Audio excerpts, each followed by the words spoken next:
Salut à tous, bienvenue dans cette nouvelle vidéo. On va encore parler une nouvelle fois du mercato complètement raté du Paris Saint-Germain de Luis Campos et compagnie.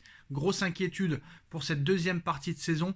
Peu importe ce qui se passera ce soir contre Montpellier ou contre Toulouse samedi ou contre le Bayern en Ligue des Champions ou contre Marseille 2 fois au Vélodrome en Coupe de France et en Ligue 1, contre Monaco ou contre Lille, où le Paris Saint-Germain peut très clairement tout perdre en un seul mois. Il y a des pseudo-spécialistes qui viennent nous expliquer que le Paris Saint-Germain va se hisser au niveau à partir du match contre Marseille. Honnêtement, j'aimerais bien y croire, mais je n'y crois pas. Alors premièrement, pour commencer cette vidéo, je voulais faire des excuses, et pourtant j'en fais jamais. Mais je voudrais m'excuser auprès de Leonardo, qu'on a maltraité. Je pense que là, très clairement, quand tu as vu l'incompétence de Luis Campos pendant ce mercato hivernal et pendant ce mercato estival il y a quelques mois, là, je pense que très clairement, on peut regretter Leonardo.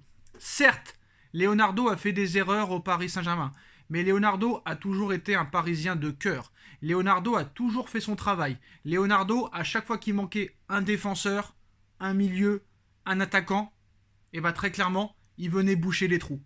Très clairement. Là, au niveau de l'incompétence, derrière votre écran, sur votre canapé, sur votre lit, sur votre chaise de bureau, ou si vous êtes dans le métro, dans le train, dans le bus, peu importe, écoutez bien ce que je vais vous dire.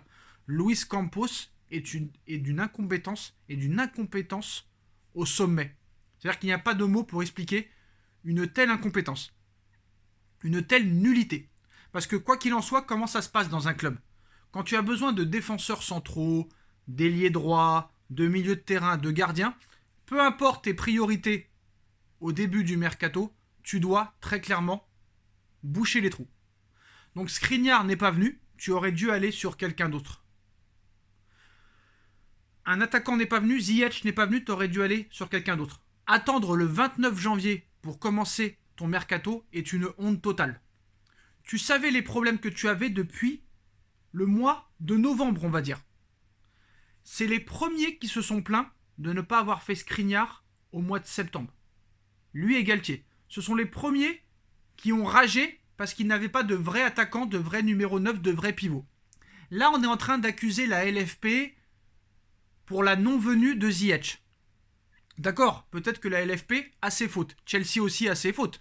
Parce qu'envoyer 3 fois le mauvais document, c'est quand même rarissime. Alors je ne sais pas, je ne vais pas faire le complotiste, mais quoi qu'il en soit, c'est plus grave. Ça va au-delà. Ça va au-delà. Il ne faut pas s'arrêter sur ça. Parce que si le Paris Saint-Germain s'était intéressé 3 semaines avant sur Ziyech, Ziyech serait au Paris Saint-Germain. Mais quoi qu'il en soit, même si Ziyech serait venu, ça aurait rien changé. Le milieu de terrain aurait été toujours catastrophique, la défense centrale catastrophique. Je suis désolé, moi quand je vois l'état du Paris Saint-Germain, comment tu peux dire fin décembre, on va pas recruter? Alors tu savais déjà avant la défaite de Lens et avant la défaite de Rennes que tu avais de graves problèmes. Tu savais que le dossier Skriniar était compliqué. Fais-toi prêter un défenseur central. Même s'il est moins bon que Skriniar, ce n'est pas grave. Prends un milieu de terrain. Prends un attaquant. Même si ce ne sont pas des phénomènes, au moins ils viendront boucher les trous. Très clairement.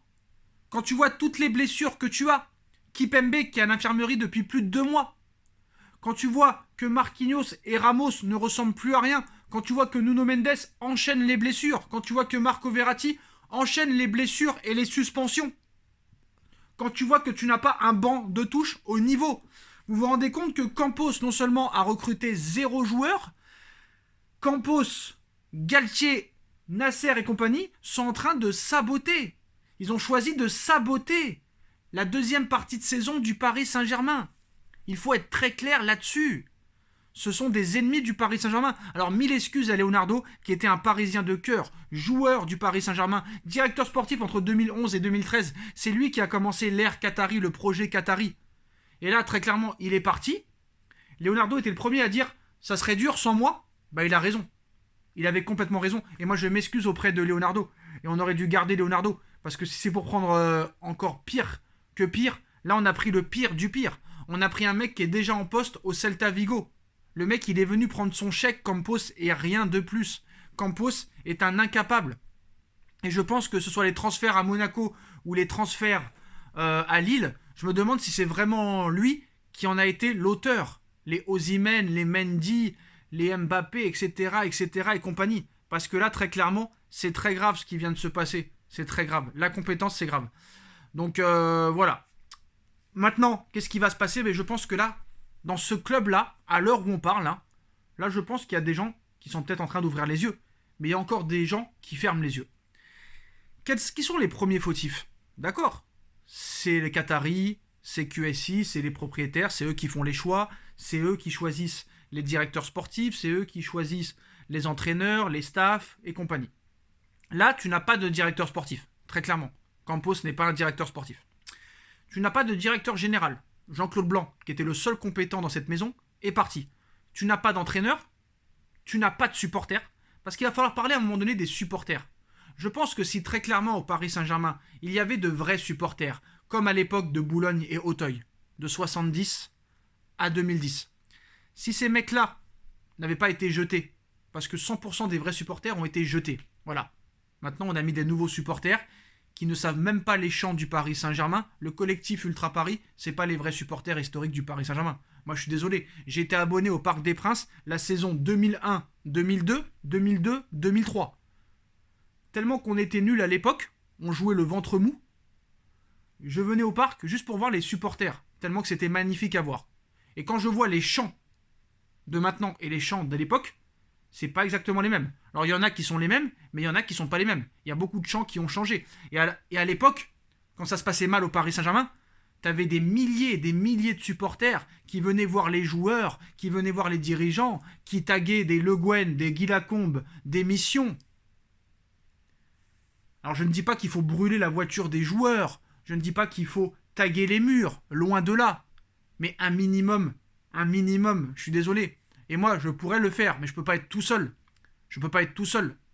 Moi, s'il faudrait vraiment faire un vrai collectif supporter PSG, je le ferais. Mais très clairement, tout seul, je ne peux pas. Et plus personne ne veut y aller maintenant. Très clairement, plus personne ne veut se battre devant le camp des loges ou etc. Parce que là, le club est en train de mourir. Sportivement, je veux dire. Est en train de mourir. Le fair play financier nous a tués, mais heureusement que le fair play financier nous empêche de recruter, parce qu'on recrute que de la merde. Quand on avait des moyens illimités, on a recruté presque que de la merde. Que des joueurs qui ne nous ont rien apporté sur le terrain. Vous vous rendez compte? Vous prolongez Mbappé, vous lui promettez des Lewandowski, vous lui promettez des Milan Skriniar, vous lui promettez des Bernardo Silva, et vous lui amenez qui? Personne. Ni d'attaquant, ni de défenseur central. Il est où le projet? Il n'y a pas de projet. Il n'y a rien. C'est le zéro total. C'est le néant fini. Et ce qui va se passer lors de cette deuxième partie de saison va être néfaste. Parce que là, la Messi, il est en train de voir très clairement que le Paris Saint-Germain, en vrai, ne veut pas le prolonger. Ce serait une erreur de le prolonger, avec tout le respect que j'ai pour lui. Messi n'a plus aucune motivation vu qu'il a gagné la Coupe du Monde et que son 8e ballon d'or est prévu. Mbappé ne court pas, ne défend pas. Avec toutes les blessures que tu as, tu te permets de ne pas recruter un seul joueur. Vous vous rendez compte que Campos a voulu récupérer Ander Herrera. Vous vous rendez compte jusqu'à où Campos a décidé d'aller? Il voulait récupérer Ander Herrera. Vous vous rendez compte? Je sais pas, faites quelque chose. Formez les jeunes. Faites-les jouer. Comment on peut savoir s'ils sont bons s'ils ne jouent pas? Ils ne rentrent même pas 3 minutes. Contre Angers, ils auraient pu jouer. Contre des relégables où tu menais 5-0. Mais non, on peut pas sortir Neymar, on peut pas sortir Mbappé, on peut pas sortir Messi. C'est un club de cricket. Ce n'est pas un club de football. Mais c'est très grave ce qui se passe. Vous vous rendez pas compte, c'est très grave ce qui se passe. Et il faudra pas venir pleurer. Parce que en plus le PSG est abandonné. Parce qu'il n'y a aucun supporter. Donc il n'y a aucun... on va dire, il n'y a aucune gronde. Et quoi qu'il en soit, les joueurs resteront toujours tranquilles. Ils se feront toujours siffler après une élimination en Ligue des Champions. Ça, c'est sûr et certain, mais c'est le minimum. Voilà. Ce sera le maximum. Au pire, tu auras des petits sifflets et tout le monde reprendra sa vie de luxure. Mais là, Campos et tous les autres dirigeants, tous ceux qui travaillent au Paris Saint-Germain, ont donc choisi de s'aborder une saison. En ne recrutant pas dans un secteur défaillant, avec seulement un défenseur apte physiquement et un autre totalement défaillant. Toute la défense du Paris Saint-Germain est défaillante. Donc chapeau l'artiste, chapeau Monsieur Campos, nous avons atteint le sommet de la médiocrité. Alors maintenant, en deuxième partie de saison, quand tu vois le Bayern de Munich qui te prend Joao Cancelo, Sommer, etc. pour 8 millions d'euros. Après, il va falloir parler de Chelsea aussi, mais ça on le fera plus tard, parce qu'on a critiqué le Paris Saint-Germain pendant plus de 11 ans, Chelsea, il faudra qu'on en parle. 400 millions d'euros de transferts pendant ce mercato hivernal. Des salaires énormissimes, même plus que le Paris Saint-Germain, avec des contrats de 8 ou 9 ans, alors que la FIFA, normalement, n'autorisait pas de faire plus de 6 ou 7 ans. Donc c'est très très grave. Et Chelsea a dépensé en 2 ans et demi 1 milliard d'euros. 1 milliard d'euros. Où est le fair play financier? Je me demande. Mais voilà, tout est à jeter au Paris Saint-Germain. À l'heure actuelle, à part le Parc des Princes qui est un beau stade, tout est à jeter. Du président au directeur sportif ou au conseiller sportif, à l'entraîneur, au docteur, aux joueurs, tout est à jeter. Voilà, très clairement, tout est à jeter.